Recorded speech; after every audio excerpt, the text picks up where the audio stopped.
On va partager la parole dans Proverbes chapitre 16. Proverbes chapitre 16, verset 22.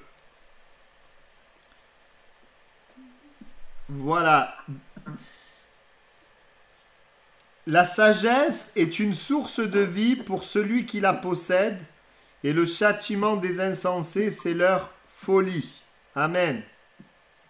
Voilà, je voudrais ce soir parler de la sagesse. La dernière fois, on a vu l'importance en fait de l'identité, de l'héritage, et qu'en fait, pour que nous puissions, je dirais, profiter de cet héritage, il y a besoin d'une certaine maturité. Et la parole de Dieu nous parle de la sagesse, c'est-à-dire la bonne manière de faire. La sagesse est importante, elle est souvent liée à la maturité.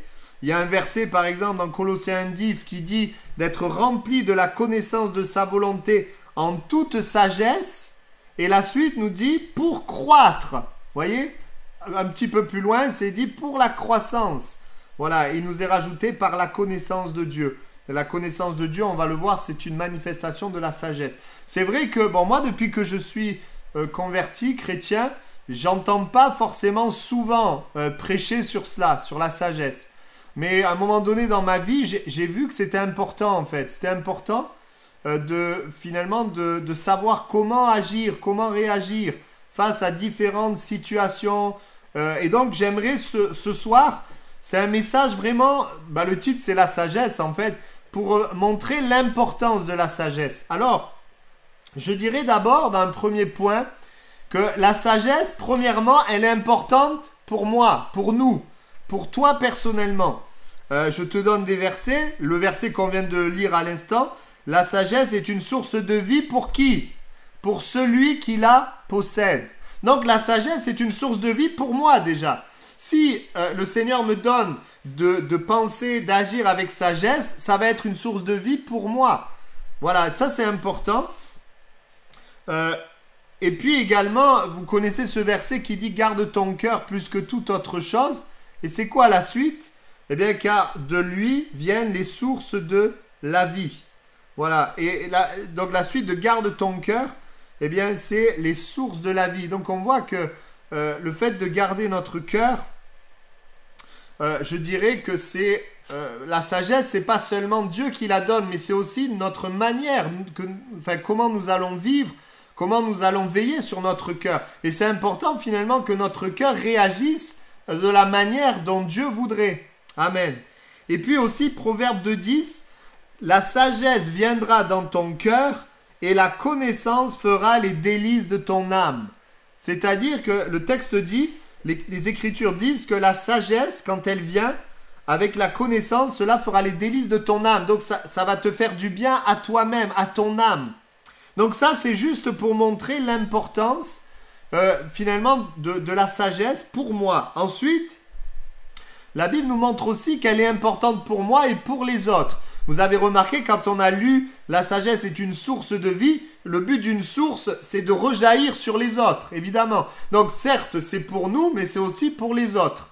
Et puis, bon là, je vous prendrai l'exemple dans l'Ancien Testament de Daniel et de ses amis. Vous savez que la Bible parle qu'ils étaient... il y avait l'Esprit de Dieu sur eux et ça se manifestait par la sagesse, entre autres. On pense par exemple à ces deux versets, Daniel 1,4. Il est parlé de jeunes garçons sans défaut corporel, beaux de figure, doués de sagesse, d'intelligence et d'instruction, capables de servir dans le palais du roi, à qui l'on enseignerait les lettres, etc. On voit le fait qu'ils soient sages, le fait qu'ils étaient sages, ils pouvaient servir dans le palais du roi. Vous savez, souvent, dans la vie chrétienne, on nous enseigne, et c'est vrai, il nous faut nous garder du monde.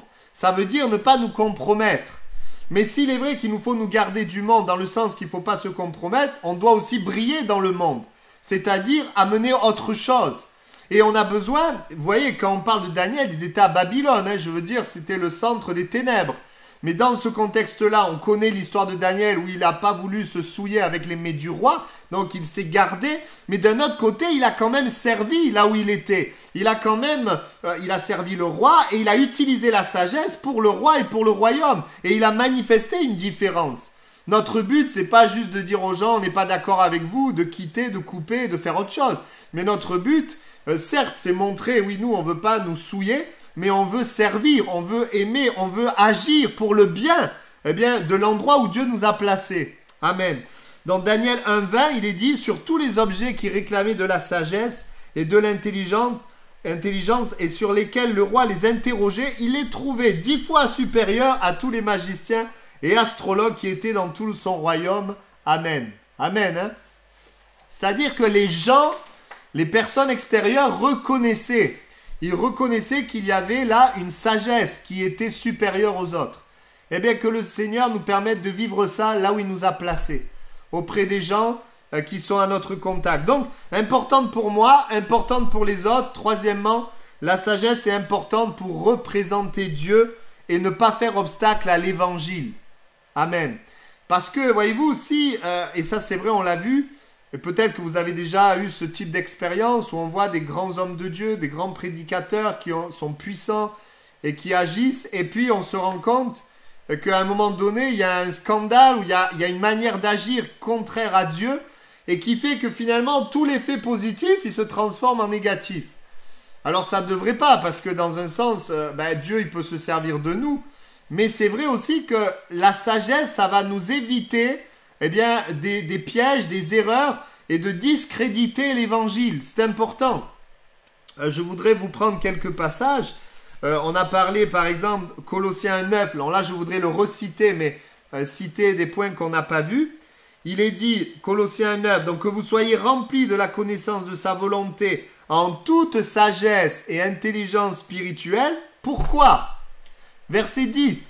Pour marcher d'une manière digne du Seigneur et lui être entièrement agréable, portant des fruits en toutes sortes de bonnes œuvres. Amen.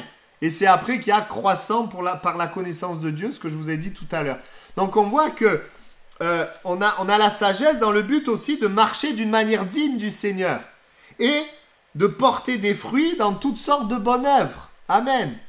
Parce que, voyez-vous, aujourd'hui, en tant que pasteur, ça je le vois, la première chose qui empêche les gens de venir à Dieu, c'est les chrétiens qui ont eu un mauvais témoignage. Alors, je ne dis pas qu'ils ont raison, ils ont tort, parce qu'il ne faut pas s'arrêter au mauvais témoignage, il faut regarder les bons. Mais que le Seigneur nous aide, nous, à ne pas faire obstacle à l'évangile, mais à être un bon témoignage. Amen.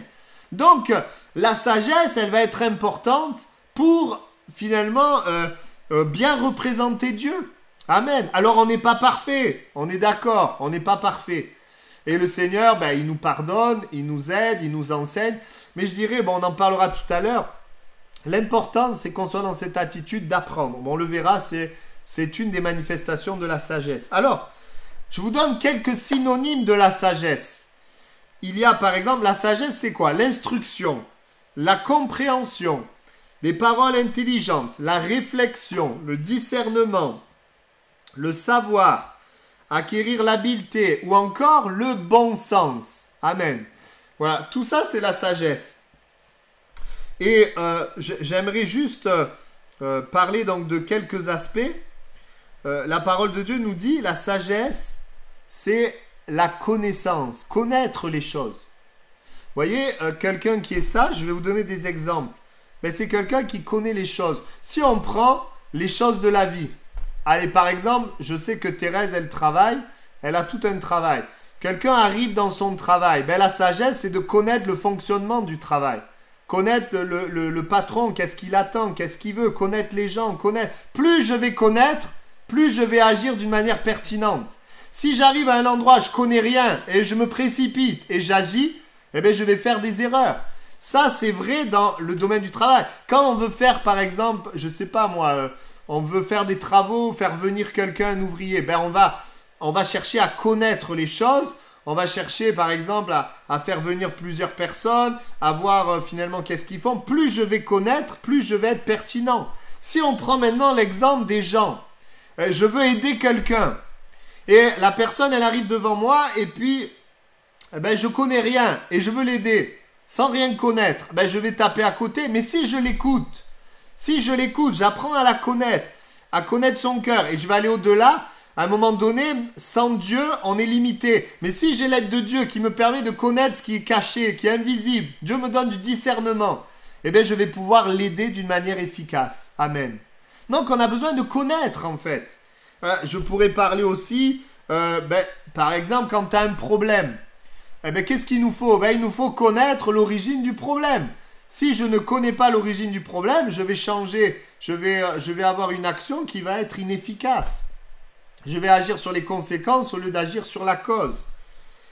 Voilà, si je veux construire une maison, eh bien, j'ai besoin de connaître les matériaux, connaître l'ordre des choses. Parce que si je ne fais pas les choses dans le bon ordre, il va falloir défaire ce que j'ai déjà fait. Il nous faut connaître les bons outils, connaître les conditions météo. On a besoin de connaître, de connaissances. Et si, encore une fois, alors là maintenant je vais dans le domaine spirituel, si je veux que ma vie soit changée, eh bien j'ai besoin de connaître l'origine du problème. L'origine de mon problème, c'est le péché. J'ai besoin de connaître la solution. La solution, c'est Jésus-Christ, la croix et la résurrection. On voit que la sagesse vient avec la connaissance. Vous savez qu'à l'église des Minimes, on fait des études sur le salut. Et en fait, les gens, ils croient, ils vivent des choses, mais pourquoi? Parce qu'ils connaissent la parole. En fait, les études, c'est juste qu'on dissèque la parole. On explique, voilà, Dieu vous aime. Ensuite, on explique, mais le problème de l'homme, c'est le péché. Ensuite, on explique, voilà, la solution de Dieu, c'est la croix. Ensuite, on explique, mais pour saisir la solution, il faut se convertir. Ensuite, on explique, mais c'est pas juste se convertir, mais il y a aussi l'œuvre de Dieu, c'est la nouvelle naissance. Ensuite, on explique qu'est-ce que la foi. Donc, les gens, ils connaissent. Après avoir connu, ils croient et ça fonctionne. Si je crois sans connaître, eh bien, ça ne fonctionne pas. Est-ce qu'on comprend? Donc, frères et sœurs, on a besoin de connaître. Et on a besoin de se connaître les uns les autres pour se bénir. Amen. On a besoin de connaître. L'ignorance amène des actions stupides. L'ignorance nous crée des problèmes. Et comme, évidemment, la vie n'est pas faite que des choses visibles, on a besoin de Dieu pour connaître. Parce que parfois, je dirais que on peut connaître les choses visibles. Ça, c'est ce que j'appelle la sagesse humaine. La sagesse humaine, c'est connaître tout ce qui est visible. Mais on sait très bien que la vie ne tourne pas qu'avec ce qui est visible. On sait très bien qu'il y a des choses invisibles. On a besoin de la sagesse de Dieu. La Bible dit quoi? 1 Corinthiens 2, chapitre 7. Nous prêchons la sagesse de Dieu cachée. Elle est cachée. Mais les choses, alors ce verset qu'on cite souvent, il concerne la sagesse. Alors là, je le cite dans le bon contexte. Il est dit, les choses que l'œil n'a pas vues, l'oreille n'a pas entendues, le cœur de l'homme ne peut pas concevoir. Eh bien, il est dit que c'est par l'Esprit que les choses sont révélées. C'est-à-dire que l'Esprit de Dieu et la parole de Dieu nous aident à connaître. Et c'est cette connaissance qui va nous aider ensuite à agir d'une manière sage et sensée. Amen. Gloire à Dieu. Donc, évidemment, nous, quand on parle de connaissance, on ne parle pas que de la connaissance au travers de nos 5 sens, la vue, l'ouïe, l'odorat, le toucher, etc. Mais on parle aussi de connaître par la foi. Quand nous plaçons confiance en Dieu, Dieu se révèle. Vous pouvez dire Amen, hein? Dieu se révèle. Et nous connaissons et nous savons ce que c'est quand Dieu se révèle, combien la connaissance de Dieu, elle est vivante, elle est puissante. Amen. Alors, je ne veux pas être trop long ce soir. Quels sont les moyens que Dieu nous a donnés pour connaître la sagesse, pour connaître le bon sens? Proverbe chapitre 1er, verset 1er. Regardez ce qui est dit. Proverbe de Salomon, fils de David, roi d'Israël, pour connaître la sagesse. Un des moyens que Dieu nous a donné, c'est la parole de Dieu. Et plus particulièrement, les proverbes. Dieu nous a donné ces proverbes pour connaître la sagesse. C'est pour ça, mes frères, mes sœurs, on va méditer les proverbes. Et on va apprendre ensemble comment agir, comment faire dans certaines situations de nos vies. Dimanche, on parlera du thème de l'influence. On verra qu'on est tous influencés. Mais quelle est la sagesse face à toutes ces influences? Qu'est-ce que Dieu attend de nous? Donc, on va méditer les proverbes et je peux vous dire dans ma vie que ça m'a énormément aidé. De creuser, de ne pas lire juste comme ça, mais de creuser et de finalement faire le lien entre les proverbes et ma vie, ce que je suis en train de vivre. Et vous allez voir que, oui, Dieu nous a donné les proverbes pour connaître la sagesse. Évidemment, la sagesse, 1 Corinthiens chapitre 1er, verset 30, il est dit que c'est par lui que vous êtes en Christ, lequel de par Dieu a été fait pour nous sagesse. Donc la sagesse, elle nous est enseignée par la parole. La sagesse, elle est en Christ. Et quand vous commencez à connaître Christ, à méditer Christ, à voir comment il agissait, il pensait, eh bien vous êtes au contact de la sagesse. Parce que Christ lui-même, eh bien, il est la sagesse. Sa manière de vivre, de penser, de parler. Je ne sais pas si ça vous est déjà arrivé de méditer Jésus. Méditer comment Jésus parlait, comment Jésus réagissait, comment Jésus faisait face aux ennemis, comment il faisait face à ses amis, comment... C'est très intéressant. On voit par exemple que Jésus agissait toujours avec amour, mais parfois l'amour, eh bien, il pouvait avoir un aspect de fermeté face aux religieux, il pouvait avoir un aspect de tendre la main face à ceux qui avaient un besoin. Enfin, c'est très intéressant de méditer Christ. Et dans les proverbes, ce qui est intéressant, c'est de voir les causes et les conséquences. Là, les proverbes nous montrent, voilà, si tu fais ça, il y aura ça. Si tu fais ça, il y aura ça. Et ça va nous aider dans notre vie à faire les bons choix. Parce que, je ne sais pas si c'est comme moi, je l'ai déjà dit dans un message, mais moi, quand je suis arrivé sur la terre, j'avais pas un manuel pour réussir ma vie. Et donc, on a besoin, la parole de Dieu, elle est ce manuel pour qu'on puisse réussir. Amen. J'avance un peu. Je voudrais voir quelques caractéristiques de la sagesse. Ça veut dire quoi? Si ces caractéristiques se trouvent en vous, c'est que déjà, il y a de la sagesse en vous. Je voudrais parler, 1, 2, 3, 4, 5 caractéristiques rapidement de quelqu'un qui est sage, quelqu'un qui a la sagesse. Premièrement, Proverbe chapitre 1er, verset 7, la crainte de l'Éternel est le commencement de la sagesse. Amen. Premièrement, celui qui est sage, c'est celui qui craint Dieu. Mais ce n'est que le commencement, ce n'est pas toute la sagesse. Ça, c'est le commencement. La crainte de Dieu. Pourquoi? Parce que, voyez-vous, quand on a la crainte de Dieu, on a la haine du mal. Et si vous lisez la Bible, vous vous rendez compte que le mal produit la mort. Le mal produit la destruction. Donc, si j'ai la crainte de Dieu, qu'est-ce que ça veut dire? Je m'éloigne du mal. Et si je m'éloigne du mal, je m'éloigne de la mort, de la destruction et des problèmes. Ça, c'est la sagesse. Ça commence comme ça. Quand tu fais un entretien d'embauche, tu ne le connais pas, celui que tu as devant toi. Eh bien, il vaut mieux le craindre si tu veux réussir ton entretien. Si tu vas à l'entretien d'embauche, pas de crainte, allez en short, en claquette, tranquille, et puis tu parles comme ça, tu risques de ne pas être embauché. Hein. Mais tu as de la crainte, et la crainte, ça va t'amener à quoi? Eh bien, ça va t'amener au respect, ça va t'amener à faire attention. Mais ce n'est que le début, parce qu'on n'est pas appelé à suivre Dieu juste par peur, par crainte. C'est pour ça que c'est le début. La crainte va nous amener ensuite à la connaissance. Et ça, si c'est vrai, la crainte de l'Éternel, c'est le début de la sagesse. La connaissance de Dieu, c'est la suite de la sagesse. C'est-à-dire que peut-être au début, je crains, mais quand je commence à connaître, c'est pas la crainte qui me conduit, c'est l'amour. Et l'amour va m'amener aussi à vouloir plaire à Dieu. L'amour va m'amener à ne pas vouloir pécher, à m'éloigner du mal. Donc ça, c'est très important. Vous le trouvez dans Proverbe chapitre 10, verset 14. Les sages amassent le savoir. Amen. Les sages amassent le savoir. Proverbe 18, verset 15. Un cœur intelligent acquiert la science. La science, le savoir, la connaissance, c'est des synonymes. Et l'oreille des sages cherche la science. Amen. Connaître. C'est ce que je disais tout à l'heure. Je ne vais pas répéter, mais l'importance de connaître. Connaître le système dans lequel je suis, connaître les personnes, connaître, et pour nous, la plus grande des sagesses, vous savez ce que c'est? C'est connaître le cœur de Dieu. Voilà pourquoi on a besoin d'être baptisé de l'esprit et de prier en langue, prier en esprit. Connaître les principes du royaume. Voilà pourquoi on a besoin de la parole de Dieu, de la Bible. Donc, premièrement, craindre Dieu. Deuxièmement, aimer la connaissance. Mais je ne parle pas seulement de remplir notre tête de plein de connaissances. Mais je parle d'une connaissance aussi de cœur.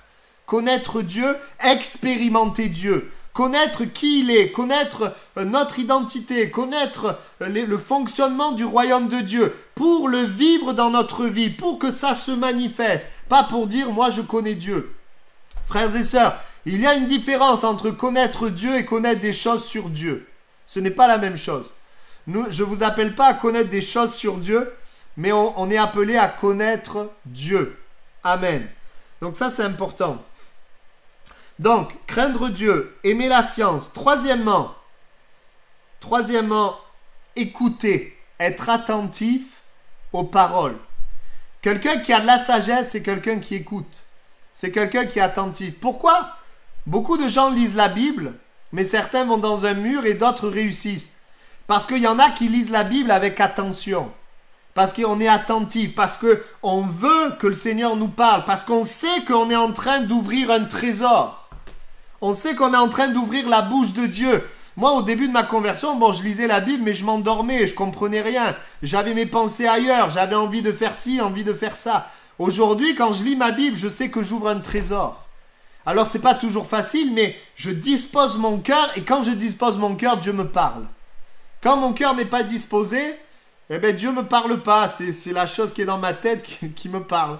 Donc, Proverbe 10, c'est Proverbe 2, versets 1er à 10, il est dit, « Mon fils, si des pécheurs veulent te séduire, ne te laisse pas gagner. S'ils disent, viens avec nous, dressons des embûches, versons du sang, etc. » Eh bien, il dit de ne pas écouter. Donc, on voit que dans ce verset, au tout début, au verset 8, il est dit, « Écoute, mon fils, l'instruction de ton père. » Le fait d'écouter, c'est être sage. Donc ça, c'est important. Et écouter, il y a deux aspects. Écouter, c'est être attentif aux paroles. Par exemple, celui qui est sage de cœur reçoit les préceptes, recevoir, écouter. Ou encore, donne au sage, il deviendra plus sage, instruit le juste et il augmentera son savoir. Ou Proverbe 13:10, la sagesse est avec ceux qui écoutent les conseils. Amen. Proverbe 15:31, l'oreille attentive aux réprimandes qui mènent à la vie fait son séjour au milieu des sages. Proverbe 19:20, écoute les conseils, reçois l'instruction afin que tu sois sage dans la suite de ta vie. Est-ce que vous avez vu que l'écoute, c'est la sagesse? Amen. Donc, écoutez. Et le Seigneur, il nous parle tantôt d'une manière, tantôt d'une autre, par l'esprit, par la parole, dans nos pensées, par un frère, par une sœur, par une prédication, par des situations, même dans des échecs, il nous parle. Mais que le Seigneur nous donne ensemble d'écouter. Amen. Donc, craindre Dieu, aimer la connaissance, être attentif, écouter. Quatrièmement, écouter, mais dans le sens d'accepter les réprimandes, accepter d'être repris, accepter de changer de voie, accepter finalement de se remettre en question. Cette écoute qui nous amène à nous remettre en question. Je vais vous dire quelque chose. C'est normal que nous fassions tous des erreurs, mais c'est pas normal que nous fassions toujours les mêmes erreurs.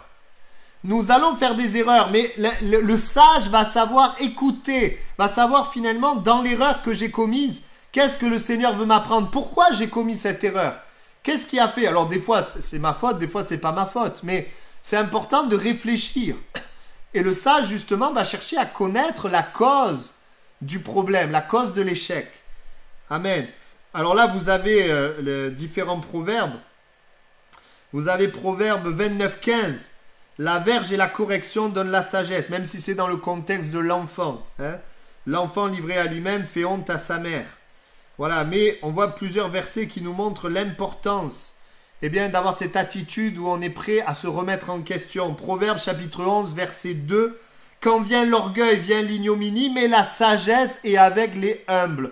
Et le humble, c'est celui qui sait se remettre en question. L'orgueilleux ne se remet pas en question, c'est la faute des autres. C'est les autres qui ont besoin de changer. Mais le humble, il reconnaît ce qu'il a besoin de changer chez lui. Et souvent dans les situations, quand on a des problèmes avec des gens, souvent c'est vrai que les gens qui sont face à nous, ils ont besoin de changer quelque chose. Mais est-ce que nous, le Seigneur ne voudrait pas aussi changer quelque chose? Alors ce que je vous prêche, frères et sœurs, je vous assure, ça me parle à moi. Ça me parle à moi. Et je dis, Seigneur, oui, je veux être sage. Je veux craindre Dieu. Je veux connaître Dieu. Je veux écouter avec attention les paroles de Dieu et l'Esprit de Dieu. Je veux me remettre en question quand il y a des problèmes. Je ne veux pas tout de suite lancer la faute sur l'autre. Je veux me remettre en question. Et cinquièmement, Proverbe chapitre 3, versets 3 et 4. Que l'amour et la fidélité ne te fassent jamais défaut. Tu auras la réputation d'être un homme de bon sens. Amen. La sagesse, le bon sens vient aussi de l'amour et la fidélité. Et j'aimerais dire quelqu'un de sage, c'est quelqu'un qui aime et c'est quelqu'un qui est fidèle. On peut dire amen, hein? Quelqu'un qui aime et quelqu'un qui est fidèle. Aimer et être fidèle dans nos rôles, dans nos responsabilités, dans mon rôle de père, de mari, d'épouse, de femme, de frère, de sœur, de chrétien, de pasteur, de responsable. Eh bien que je sois fidèle, que je sois aimant. Dans nos missions, dans notre famille, Et même dans notre relation avec Dieu, celui qui est sage, c'est celui qui aime Dieu et qui est fidèle à Dieu. Amen. Et le Seigneur nous donne le pouvoir avec sa parole et son esprit, de manifester l'amour et la fidélité. Vous savez, la fidélité, c'est quelque chose de rare. Hein. Il y a un verset dans la Bible qui dit, beaucoup de gens, ils annoncent leur ils montrent les choses bien, mais un homme fidèle, qui le trouvera? On a besoin de ça, un homme fidèle, qui le trouvera? Je ne vais pas m'étendre sur ça, mais je pourrais dire le contraire de les caractéristiques de quelqu'un qui n'est pas sage, la stupidité. Mais la stupidité, c'est le contraire de la connaissance, quand on ne connaît pas les choses. Il y a aussi se plaire à la moquerie. Se plaire à la moquerie, c'est le contraire de craindre Dieu. Ou encore l'orgueil, avoir raison, c'est le contraire d'écouter. Ou encore l'égoïsme et l'infidélité, c'est le contraire de l'amour et de la fidélité. Et je termine, frères et sœurs, avec les conséquences de la sagesse. Alors là, écoutez, parce que c'est merveilleux. Là, je vais parler avec vous de ce qui va se passer, de ce que Dieu va faire si on prend à cœur la sagesse. C'est comme des conséquences logiques. Si, bien dans toute cette série de messages, je m'applique à vouloir être sage, à vouloir la sagesse. Vous savez par exemple que quand Salomon a demandé la sagesse, Dieu lui a dit, tu ne demandes pas l'or et l'argent, mais je te donnerai l'or et l'argent avec la sagesse, parce que tu as demandé ça. Alors bon, nous, je ne veux pas forcément qu'on ait de l'or et l'argent, même si je veux que Dieu nous bénisse, mais je voudrais vous montrer, je voudrais qu'on regarde ensemble dans la Bible, les conséquences de la sagesse, ce que Dieu fait quand il y a la sagesse. Qu'est-ce que finalement la sagesse va amener naturellement? Ça va, vous me suivez? C'est pas trop lourd? Il y a beaucoup de points là. Alors, juste, et je terminerai avec ça, après je vais simplement terminer en priant. Proverbe chapitre 2, verset 5. La connaissance de Dieu. J'ai dit que la connaissance de Dieu, c'est la sagesse, mais la connaissance de Dieu, c'est aussi la conséquence de la sagesse. Ça veut dire quoi? Ça veut dire que quelqu'un qui connaît, il est sage, mais quelqu'un qui est sage, Dieu va se révéler. Dieu va permettre qu'il connaisse plus. Vous comprenez? Il y a des choses, on va rester prisonnier pendant des années, mais parce qu'on va chercher Dieu, Dieu va nous donner l'éclairage pour sortir de ces choses. Alors que quelqu'un, un chrétien, peut ne pas chercher Dieu et rester prisonnier, il est quand même sauvé, mais sur la terre, il va rester prisonnier parce qu'il n'a pas aimé la connaissance. Et donc, quand je veux connaître Dieu, une des conséquences, c'est que Dieu se révèle. Dieu va se montrer, il va se révéler, il va nous permettre de le connaître davantage. Ça, c'est le premier point. Ensuite, deuxième point. Alors, c'est vrai que je l'ai cité, mais je l'ai pas dit. Mon fils, reçois mes paroles, alors tu comprendras la crainte de Dieu et tu trouveras la connaissance de Dieu. Tu trouveras la connaissance de Dieu. Bon, moi j'ai inversé, donc j'ai dit, ça c'est le premier point, et il est dit aussi, et tu comprendras la crainte de Dieu. La deuxième conséquence, c'est qu'on va finalement comprendre, avoir une compréhension, un sens de la crainte de Dieu. Pourquoi finalement c'est important de respecter Dieu, d'obéir à ses commandements? On va comprendre le sens. Beaucoup de gens dans la vie chrétienne, ils obéissent parce qu'ils savent qu'il faut obéir. Si on n'obéit pas, on a des problèmes. Mais si on n'obéit pas, on va en enfer. Oui, il faut obéir pour plaire à Dieu. Ok, mais on a besoin de comprendre aussi le sens. C'est important de comprendre le sens. Et Dieu va nous permettre de comprendre le sens de la crainte de Dieu. Et finalement, pourquoi je crains Dieu, pourquoi j'aime Dieu et les conséquences. Alors, je terminerai simplement avec ces deux autres points. Chapitre 2, verset 8, il est dit aussi, en protégeant les sentiers de la justice. Alors, verset 6, l'Éternel donne la sagesse, de sa bouche sortent la connaissance et l'intelligence. Et il est dit, il protège les sentiers de la justice et il garde la voie de ses fidèles. La troisième conséquence, vous l'avez aussi dans le chapitre 2, verset 12. Non, c'est pas ça, pardon. Chapitre 2, verset 8, j'ai oublié le... Bon, j'avais un autre verset, mais je ne le retrouve pas. En tout cas, la Bible nous dit que par la sagesse, tu vas être protégé de danger. Tu vas être protégé de certains problèmes.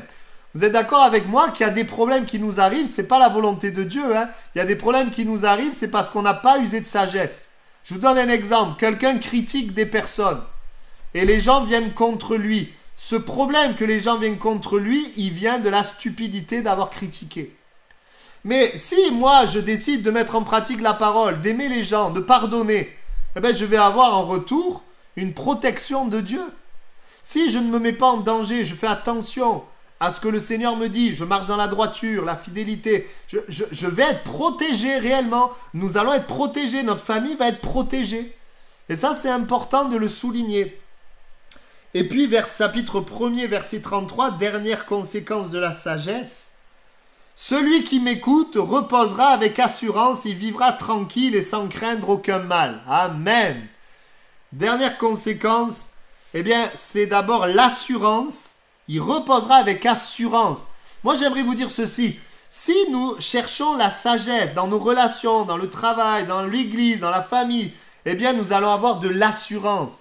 De l'assurance en nous, face à Dieu, face aux hommes. De l'assurance, parce que on n'agit pas un peu au hasard. On n'agit pas pour faire plaisir à quelqu'un. Mais on agit dans la conviction que c'est ce que Dieu nous demande. Vous savez, des fois, bon, nous, comme vous, je pense, quand on a un problème, alors c'est vrai, première chose qu'on fait, et c'est la bonne chose, bon, des fois, il y a la mauvaise chose, on cherche des solutions. Mais la bonne chose, c'est qu'on prie. C'est une bonne chose. Mais des fois aussi, même si tu pries, tu as une situation, tu ne sais pas comment faire. Et là, quand tu ne sais pas comment faire, tu cherches. Tu cherches Dieu, tu cherches dans la parole. Et quand Dieu te parle, quand la parole te parle, qu'est-ce que ça fait? Ça produit une assurance. Quand tu ne sais pas trop, tu agis, mais tu ne sais pas trop, tu n'as pas l'assurance. Mais quand tu as médité la parole, je pense par exemple, tu as un problème avec la colère ou le pardon, tu médites la parole sur le pardon, tu te positionnes, tu fais ce que Dieu te dit, ça te donne de l'assurance dans ton cœur. L'assurance, et la Bible dit, la paix également. La paix, amen, le calme. On n'est pas dans la crainte, tourmenté, mais il y a la paix. Il vivra tranquille et sans craindre aucun mal. Alors, sans craindre aucun mal, on a encore la protection là.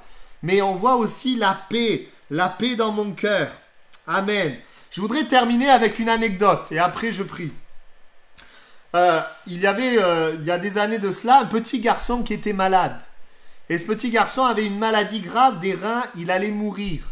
Mais il a été au contact de la parole où eh bien, un homme de foi lui a partagé la parole et que Dieu guérissait. Et ce garçon, avec aussi ses parents, ils ont cru dans cette parole. Et alors que ce garçon était malade, eh bien, il proclamait cette parole. Et au bout d'un certain temps, alors que ce garçon devait mourir, il a été guéri par Dieu. Il a été relevé par Dieu. Et ce petit garçon a grandi. Et lorsqu'il a grandi, eh bien, il s'est éloigné des voies de Dieu.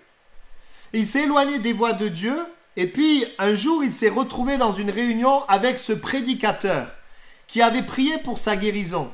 Et le Saint-Esprit a dit à ce prédicateur que le garçon qui vient là, il n'est pas vrai avec Dieu. Il est faux avec Dieu et il est loin de Dieu. Et le petit garçon, qui était devenu un homme, il voulait montrer une apparence de chrétien, mais en réalité, il était loin de Dieu. Et le pasteur lui a dit, mais tu es comme ça. Et le garçon a reconnu, il a dit, c'est vrai, je suis comme ça. Et le pasteur lui a dit, eh bien, reviens vers l'Éternel, reviens vers le Seigneur. Vous voyez, dans ce moment-là où le garçon avait grandi, la maladie était revenue. Et c'était au début, la maladie est revenue et le pasteur lui a dit, reviens dans les voies de l'Éternel. Dieu veut te guérir, Dieu te guérira. Mais le garçon a préféré faire sa vie. Il a quitté les voies de Dieu. La maladie s'est aggravée. Et au dernier instant de sa vie, il s'est tourné vers Dieu, il a donné sa vie à Dieu. Il est parti, mais il est mort jeune. Et j'aimerais vous dire ceci. La volonté de Dieu, c'était pas qu'il meure jeune. La volonté de Dieu, c'est que cette guérison, elle aurait pu se reproduire. Mais voyez, Dieu ne l'a pas guéri après parce que son manque de sagesse, son choix, eh bien, l'a dirigé vers la mort. Il a été sauvé parce qu'il a donné sa vie à Dieu. Mais il a perdu le plan de Dieu pour sa vie sur la terre. Et j'aimerais dire, oui, il y a des choses, c'est vrai, on les demande, Dieu nous donne. Mais il y a des choses, c'est important d'avoir la sagesse. Et là, on parle, dans l'histoire de ce garçon, on parle de ce que j'appelle la sagesse basique, qui est de donner sa vie à Dieu et de suivre Jésus. C'est, je dirais, ce qui est basique. Et pour chacun d'entre nous, dans notre vie, le Seigneur nous appelle à connaître sa volonté, à suivre sa volonté. Beaucoup de choses se débloquent quand on suit sa volonté. J'aimerais terminer en priant et en vous disant ceci. la sagesse est importante. C'était le but du message. Connaître la sagesse, eh bien, ça va se faire par la parole, par Christ. Et ensemble, nous allons méditer les proverbes. Est-ce que, je te pose la question, est-ce que tu as déjà une attitude sage? Est-ce qu'il y a la crainte de Dieu? Il y a des gens, ils disent aimer Dieu, mais ils aiment le péché. Et j'aimerais dire, ces personnes ne sont pas nées de nouveau. Celui qui est né de nouveau, il n'aime pas le péché. Alors, ça ne veut pas dire qu'on est parfait. Celui qui est né de nouveau, il n'est pas parfait. Il pêche. Mais il a dans son cœur le désir de plaire à Dieu. Est-ce que j'ai une attitude sage? Est-ce qu'il y a la crainte de Dieu? Est-ce que j'aime le connaître? Ou je cherche à connaître les choses avant de me précipiter? Est-ce que je cherche à écouter, à prendre à cœur la parole de Dieu? Est-ce que j'ai aussi cette écoute qui me laisse reprendre, corriger? Ah, s'il y avait ce point dans les couples et dans les familles, il y a beaucoup de problèmes qui seraient résolus. Est-ce que aussi, eh bien, j'ai une attitude d'aimer et de fidélité? Eh bien, si vous avez ces attitudes, c'est la sagesse et le bon sens spirituel. C'est la sagesse selon Dieu. Et alors, je rappelle, voilà ce que Dieu va faire. Il va te permettre de connaître davantage, connaître aussi les choses cachées, avoir du discernement pour aider dans des situations. Il va te permettre de comprendre les choses, donner du sens aux choses qu'on ne comprend pas. Il va nous permettre d'être protégés. Il va nous permettre d'avoir l'assurance dans notre cœur face aux situations, face aux gens, face à nous-mêmes et face à Dieu. Et il va nous permettre d'avoir la paix, que son nom soit béni. J'aimerais prier, si vous le voulez bien.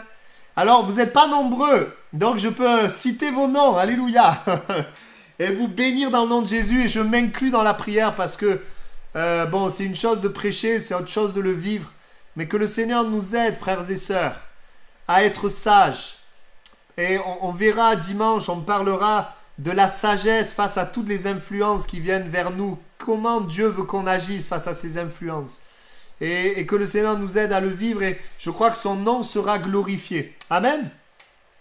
Seigneur, merci pour ta parole et merci pour mes frères et sœurs qui sont là. Je veux te prier pour chacun d'eux, Seigneur, pour Thérèse, pour René, pour Carole, pour Renetta, pour Christelle. Je veux te prier et pour moi-même, je veux te prier, Seigneur, que dans notre vie, nous considérions l'importance de la sagesse. Nous savons qu'elle est en Christ, mais nous avons besoin de voir comment Christ a pensé, comment Christ a parlé, comment Christ a marché, a agi, a vécu. Nous avons besoin aussi de considérer cette sagesse que tu as donnée à Salomon et que tu as retranscrit dans ses proverbes pour nous aider.